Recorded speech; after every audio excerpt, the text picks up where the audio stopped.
QD Mini LED jadi pilihan terbaik di 2026 karena kualitas layar yang sudah sangat baik nih, menampilkan performa HDR.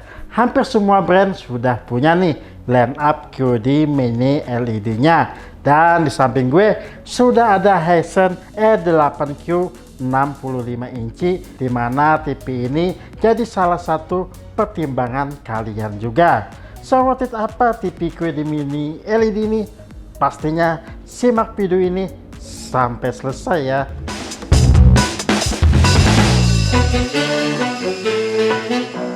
For your information ya, untuk Hisense E8Q adalah line up seri E nya Hisense nih, dimana QD Mini LED Hisense yang rilis duluan adalah seri U ya, seperti U6Q. Jadi harusnya secara susunan seri U kakaknya, tapi karena ada angka 8 yang lebih tinggi dari 6, malah sedikit lebih baik nih. Agak ambigu ya, tapi keduanya masih di level mid range. Bahkan di global ada seri nih E8Q Pro yang sudah 330 HSR atau DRG nih. Oke, langsung saja nih kita ke bagian desain dan pot-potnya nih, dimana Hisense E8Q mempunyai desain metalik full screen display dengan rasio layar ke bodi nih cukup tinggi pastinya. Jadi bezelnya tipis ke tiga sisinya, atas, kiri, dan kanan. Bahkan bawahnya juga tipis nih dibandingkan U6Q ya. Nah, dengan diselimuti metal yang berwarna silver, terdapat juga pastinya logo Hisense di bagian sisi kiri. Untuk kakinya huruf T terbalik melebar dan tebal nih, berbahan metal, sama banget ya sama U6Q. Kita coba nih goyang-goyang TV-nya di 65 inch ini, hampir tidak terlihat goyang dan cepat stabilnya pastinya. Untuk desain belakangnya pastinya unibody satu kesatuan, terlihat tipis bodinya di sekitar 7 cm. Terdapat juga nih subwoofer di bagian tengah yang terlihat drivernya cukup besar terlihatnya. Kalau bassnya nih, kalau dengan suara-suara bass itu agak sedikit ngebass gitu. Nah, terdapat juga airflow di bagian atas di penutup panelnya, dan juga nih di bagian bawah di sepanjang penutup panelnya juga ada. Untuk teksturnya berbentuk persegi panjang dengan pola garis-garis di sepanjang penutup panelnya. Untuk port-portnya terdapat satu port USB 3.0, 4 HDMI 2.1, dan HDMI ketiga dan 4 untuk 4K 144Hz, dan HDMI 1 dan 2 untuk 4K 120Hz, satu port antena, dan terdapat satu port AV-in, satu port jack audio 3,5 mm untuk bagian belakang, terdapat satu port USB 2.0, satu port audio optical audio out, dan satu port LAN RJ45. Oke, beralih ke bagian kualitas layar, di mana Hisense E8Q sudah UHD 4K dengan QD Mini LED.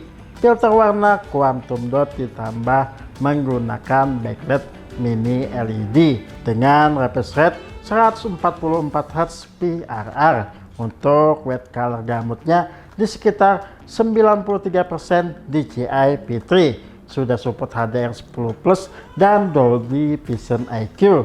Untuk static contrast 5000:1, serta peak brightness-nya nih di sekitar 800 nits dan typical brightness-nya di 450 nits. Untuk backlight-nya menggunakan mini LED full array local dimming pastinya, yang mempunyai local dimming zone di 220 titik di 65 inci, serta menggunakan panel IPS ya dengan hard panel. Untuk kedalaman warna 10 bit 8 plus FRC.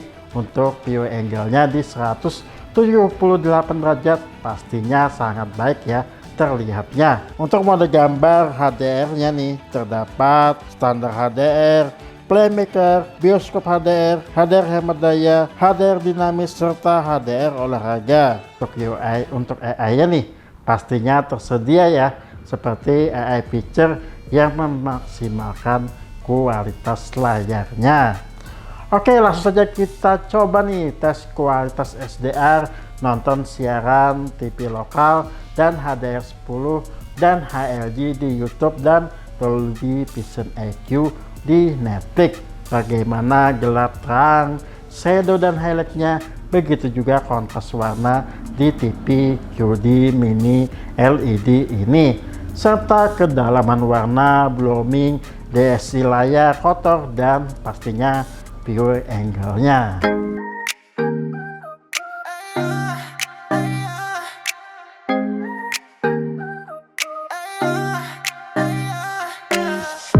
Pagi datang, semangat pun nyala. Kopi panas, TV mulai bicara. Buka kulkas, senyum bahagia. Semua lengkap di rumahku tercinta. Dari dapur sampai ruang tamu, semua hidup karena kamu. Teknologi bantu setiap waktu, hai selalu di sisiku.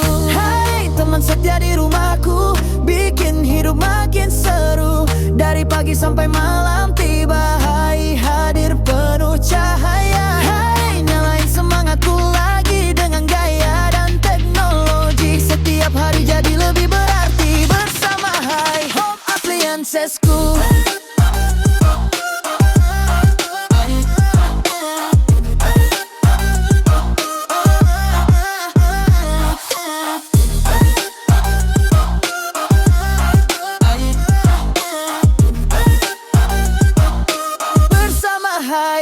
Appliancesku, pagi datang, semangat pun nyala. Kopi panas, TV mulai bicara. Buka kulkas, senyum bahagia. Semua lengkap di rumahku tercinta. Dari dapur sampai ruang tamu, semua hidup karena kamu. Teknologi bantu setiap waktu, hai selalu di sisiku. Hai teman setia di rumahku, bikin hidup makin seru. Dari pagi sampai malam tiba, hai hadir penuh cahaya. Hai nyalain semangatku lagi dengan gaya dan teknologi. Setiap hari jadi lebih berarti bersama Hai Home Appliancesku.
Bersama Hai Home Appliancesku.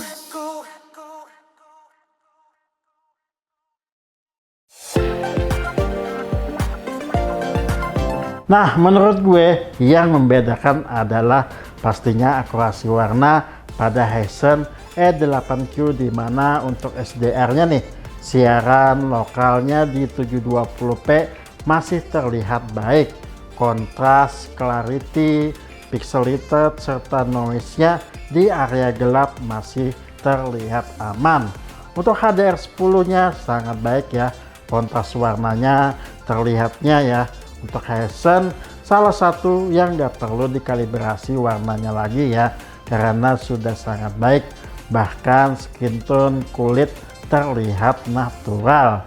Dan dimana nih untuk typical nits-nya 450 nit yang cukup terang. Untuk highlightnya juga cukup baik ya, begitu juga untuk kepekatan hitam dan shadownya ya, dimana dynamic tone mappingnya juga baik untuk HDR10 nya di YouTube.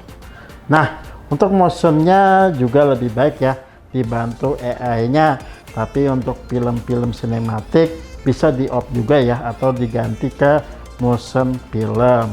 Nah, untuk Dolby Vision IQ Kinetic ya, kontras warnanya semakin baik ya, begitu juga highlight atau peak brightness-nya yang bisa di angka 800 nits ya, di bagian terang di 10% dan 25%.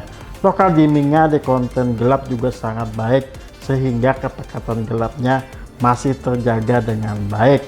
Untuk dynamic tone mappingnya juga baik di Dolby Vision IQ nya berkat AI feature dari HiView AI engine nya. Jadi kontras warnanya terjaga dengan baik di setiap frame-nya nih. Untuk tes kedalaman warna pastinya sangat baik ya, di 1000 CD masih terlihat baik gradasinya. Untuk bloomingnya juga cukup baik terlihatnya. DSE layar kotor terlihat baik juga ya, di 55% masih terlihat bersih, dan juga view angle-nya juga pastinya nih terlihat baik di 145 dan 178 derajat karena IPS-nya ya.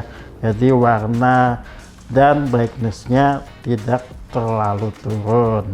Oke, kita lanjut ke fitur-fitur game pada Hisense E8Q yang memiliki game mode dengan PRR di 4K 144Hz dan HSR atau DLG di 240Hz untuk Full HD nya nih.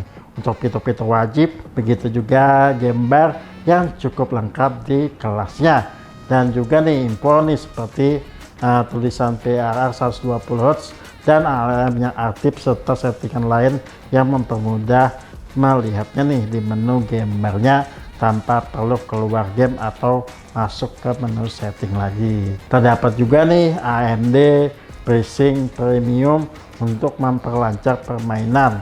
Pastinya sudah HDMI 2.1 dengan full bandwidth di HDMI ketiga dan 4, sudah untuk 4K ya 144Hz dan HSR 240Hz. Untuk input lag dan respon time sama ya dengan TV mini LED lainnya, di 4K 60Hz di 11 sampai 13 ms dan di Full HD 120Hz di 7 sampai 8 ms, dan untuk 240Hz Full HD di 0,3 sampai di 4 ms. Wow, cepat banget ya untuk respon time di 240Hz nya.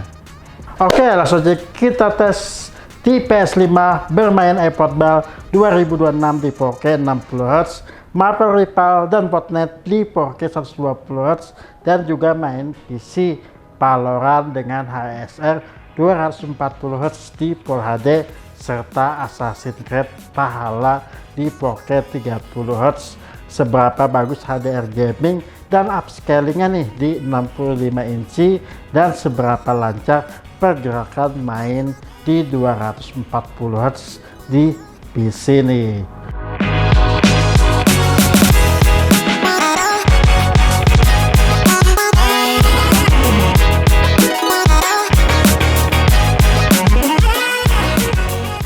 Yo, saatnya nyalain semangatmu, karena kali ini kita review High Home Appliances Indonesia, bikin hidup makin mudah bro.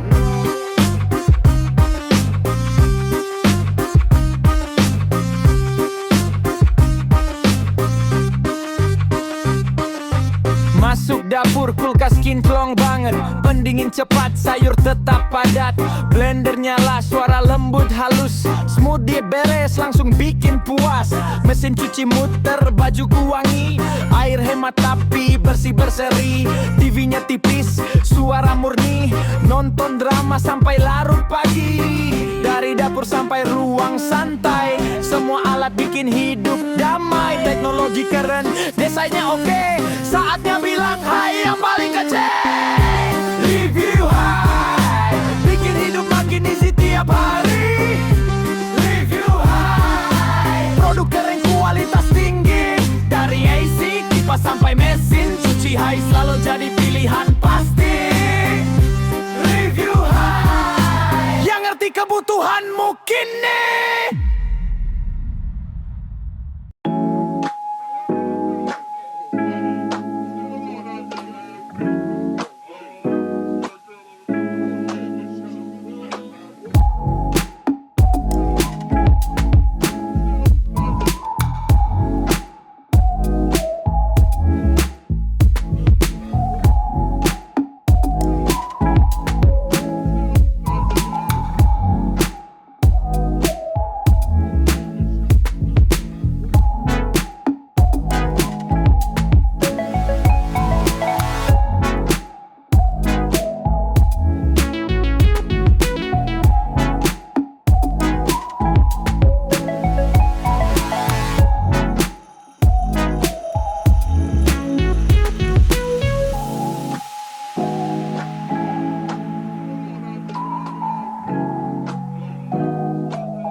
Pastinya ukuran 65 inci ukuran paling oke untuk game konsol. Bermain PS5 di TV mini LED, gedenya dapat, kontras warnanya dan terangnya dapat, tapi mainnya nih minimal di 3-4 meter lah dari TV biar nggak sakit mata.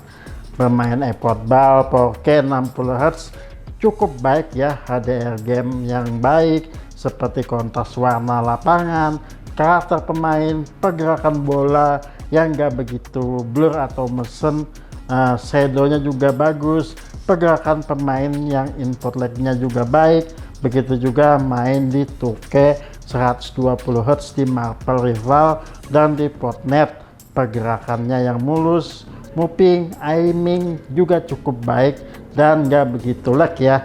Di PS5 untuk PC 240 Hz nih Full HD, main Valorant juga cukup baik ya, pergerakan yang sangat mulus, upscaling 65 inch juga cukup baik untuk warna dan kontrasnya, walaupun di Full HD mantap banget, tapi nggak direkomendasikan ya main game kompe di 65 inci.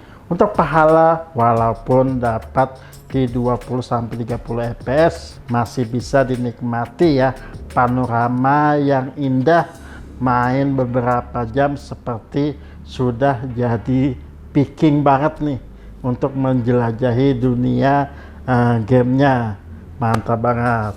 Beralih ke audio Hisense E8Q yang mempunyai channel 2.1 dengan speaker woofer 2x15 watt dan subwoofer di 25 watt, jadi totalnya 55 watt, support Dolby Atmos dan pastinya terdapat HDMI 2.1 ERC di HDMI ketiga untuk menyambungkan ke soundbar dengan transfer bandwidth yang besar seperti Dolby Atmos. Nah, untuk mode audionya nih terdapat standar, teater, pidato, larut malam, dan olahraga. Oke, langsung saja kita tes nih audionya dengan lagu NCS di YouTube dan Dolby Atmos di Netic.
Nah, menurut gue ya, audionya cukup baik di kelasnya dengan channel 2.1 untuk tes di YouTube. NCS ya, suara rendah atau bassnya dari subwoofer cukup baik ya, cukup punchy juga terdengar, bassnya bulat, untuk powernya juga cukup bagus, untuk suara mid juga terasa baik, untuk vokalnya juga detail ya, untuk suara midnya suaranya enak terdengarnya, dan suara tingginya nih cukup baik juga ya, stringnya itu masih terasa enak di telinga. Untuk suara surround dari Dolby Atmos juga lumayan baik di kelasnya, suara ledakan dari kiri ke kanan terdengar ya separasinya, walaupun tidak terlalu cukup lebar tapi masih berasalah di ruangan yang kita ruangan-ruangan yang semi besar lah. Beralih ke sistem operasi dan spesifikasi pada Hisense E8Q yang sudah menggunakan OS PIDA 9. Pastinya menu setting lebih lengkap ya, walaupun di menu beranda masih terlihat sama dengan PIDA terdahulunya. Ada deretan aplikasi yang diinstal, di bawahnya ada rekomendasi video dari masing-masing aplikasi. Untuk menu settingnya ada di bagian kanan layar, untuk setting cepat ada di bar bawah layarnya nih.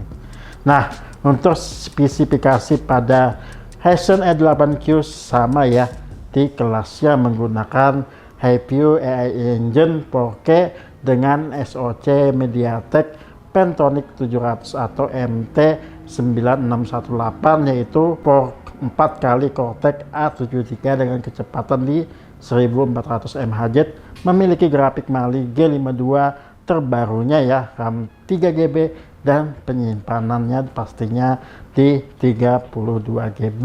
Oke, kita lanjut ke konektivitas dan remote pada TV Hisense E8Q, di mana untuk Bluetooth-nya pastinya masih sama ya, di versi 5.0 WiFi 5 dengan dual band pasti ya, 2,4 GHz dan 5 GHz, dan pastinya lebih kencang nih buat main game.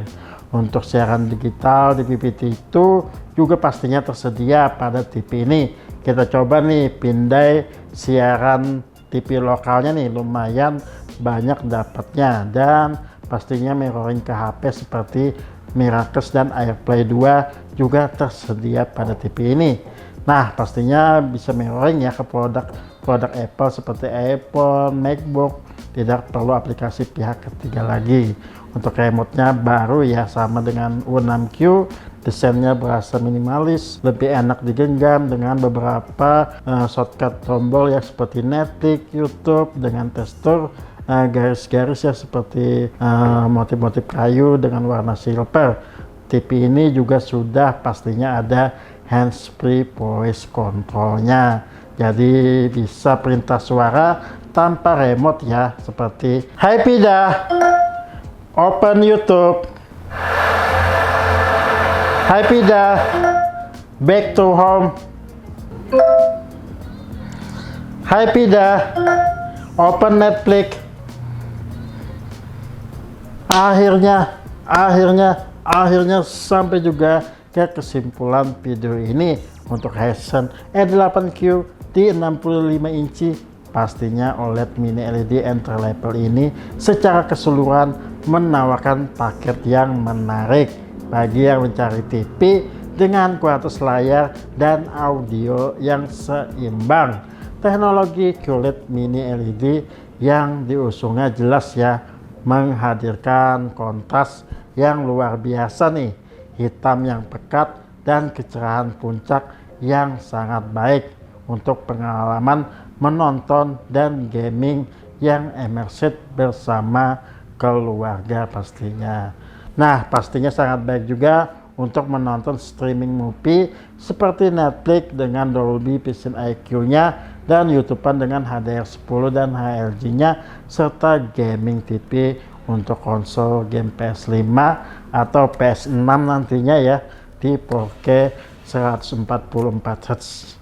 Untuk HDR gamenya juga sangat baik nih untuk menikmati game-game RPG nih yang sama seperti tadi Assassin's Creed Valhalla yang benar-benar panoramanya membuat kita masuk dalam gamenya kan, serta game-game company di PC dengan Full HD 240Hz nya seperti Valorant, di mana respon time-nya sangat-sangat cepat ya di 4 ms-an nih, dan juga pastinya view angle-nya yang gila dengan panel IPS-nya. TV ini juga sangat cocok di ruangan banyak jendela dan lampu terang karena brightness tipikalnya 450 nits dan peak brightness-nya di sekitar 800 nits. Jadi layar ini terlihat masih kontras dan warnanya masih terjaga dengan baik walaupun ada cahaya yang masuk dari jendela, bahkan pantulan dari lampu berkat hard panelnya dengan coating matte-nya ya. Nah, dengan harga yang cukup menarik nih di 65 inci di sekitar 13 jutaan nih secara keseluruhan, Hisense E8Q adalah investasi yang wajib dipertimbangkan. So, sekian video kali ini, dan pastinya jangan lupa untuk like, comment, share, dan subscribe ya. Pastinya bantu kita ke 100.000 subscriber. Dan kalau ada Smart TV yang mau direview, boleh pastinya langsung tulis komen di bawah ya. Sampai ketemu di video berikutnya. Thank you for watching and bye bye.